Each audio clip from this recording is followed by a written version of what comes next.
สวัสดีเวลานี้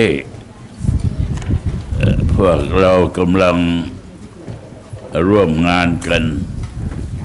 เพื่อให้งานที่ปฏิบัติธรรมบรรลุผลการปฏิบัติธรรมนั้นถ้าหากว่าสิ่งแวดล้อมหรือผู้สนับสนุนไม่เพียงพอการปฏิบัติธรรมก็ไม่บรรลุผลได้ยกตัวอย่างเช่นพระภิกษุ60 รูปพากันไปปฏิบัติอยู่ในหมู่บ้านแห่งหนึ่งไกล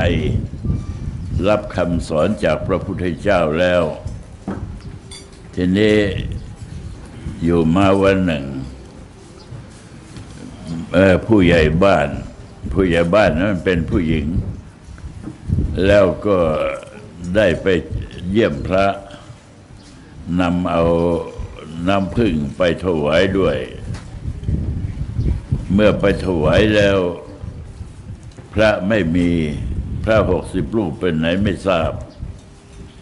ก็มีพระองค์หนึ่งมาบอกผู้ใหญ่ว่าถ้าต้องการให้พระมาก็ตีระฆังผู้ใหญ่บ้านก็ตีระฆังพอตีระฆังเสร็จพระมาคนละทิศละทางผู้ใหญ่บ้านไม่เคยเห็นก็เลยถามว่าทำไมท่านทะเลาะกันพระก็ตอบว่าอาตมาไม่ได้ทะเลาะกันไม่ทะเลาะกันทำไมถึงเดินมาคนละทิศละทางก็บอกว่าอาตมาบำเพ็ญสมณธรรมเมื่อ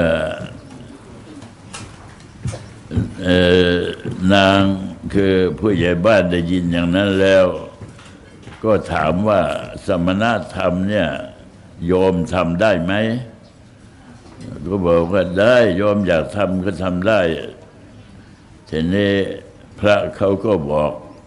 สมาธิให้ตามที่พระพุทธเจ้าแนะนำมาผู้ใหญ่บ้านไปทำสมาธิคืนเดียวได้สำเร็จเป็นพระอนาคาแล้วเขาก็มีดวงตาทิพย์เขาก็มองดูพระ60 องค์เนี่ยโอ้ไม่ได้สำเร็จสักองค์นางก็พิจารณาต่อไปว่าไม่ได้สำเร็จเพราะเหตุใดไม่ได้สำเร็จเพราะเหตุว่าพระหิวคือหมายความว่าไม่มีใครใส่บาตรก็ไม่พอฉันน้อยไปก็เลยเกิดทุกขเวทนาแล้วก็ไม่ได้สำเร็จนางจึงได้เป่าประกาศชาวบ้านให้มาถวายอาหารบิณฑบาตแก่พระ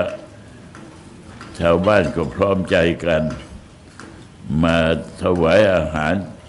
พระท่านก็ฉันอาหารมีกำลังแล้วท่านก็ได้บรรลุคือหมายความว่ามีกำลังแล้วท่านก็ได้ปฏิบัติได้บรรลุธรรมพอได้บรรลุธรรมแล้วพระทั้ง60 องค์ก็แซงกิ้วโยมหมายความว่าขอบใจว่าโยมเนี่ยสามารถที่ทำให้พวกเราบรรลุ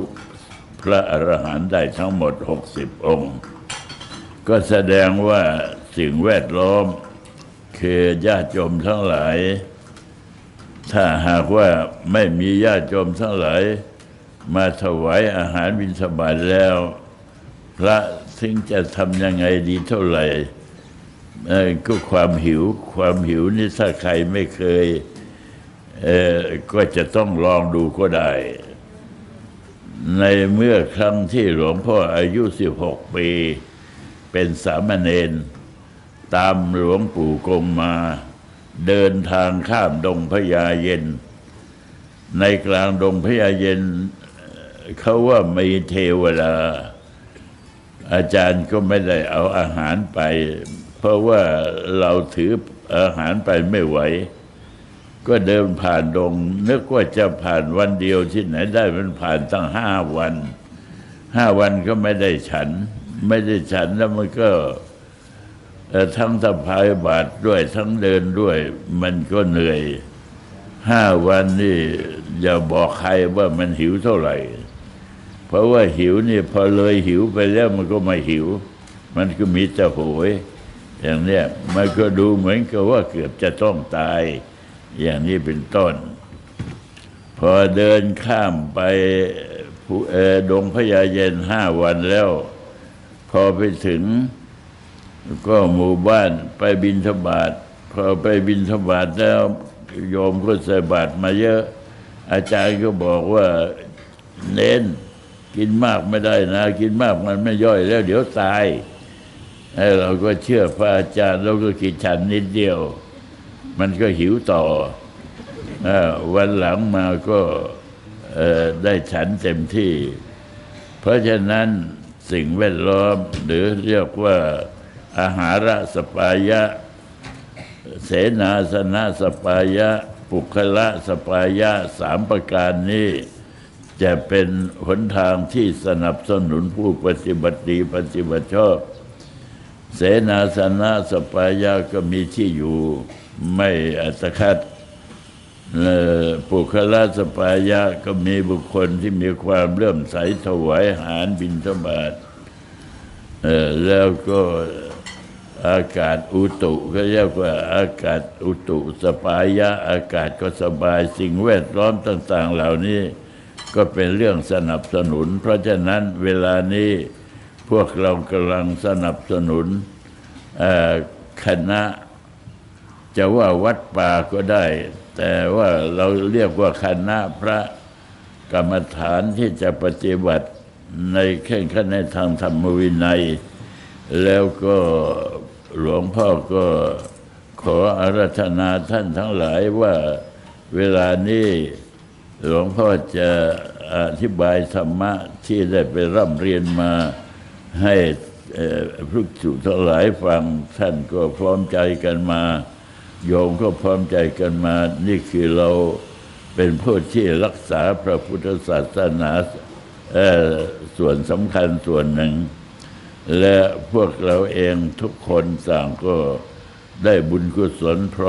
ร้อมหน้ากันคนเรานี่เกิดมาก็ต่างกันเพราะว่าการทำบุญมาน้อยมากน้อยกว่ากันบางคนก็เกิดมาร่ำรวยบางคนก็เกิดมาไม่รวยเท่าไหร่บางคนก็ยากจนไปสิ่งต่างๆเหล่านี้เกิดมาจากกรรมในอดีตที่เราทำทั้งนั้นเพราะฉะนั้นเพื่อความที่พวกเราจะได้รับคุณงามความดีที่จากพระพุทธศาสนาเมื่อเราได้ปฏิบัติดีปฏิบัติชอบตามคำสั่งสอนของพระพุทธเจ้าแล้วหนทางของเราก็ราบเรียบ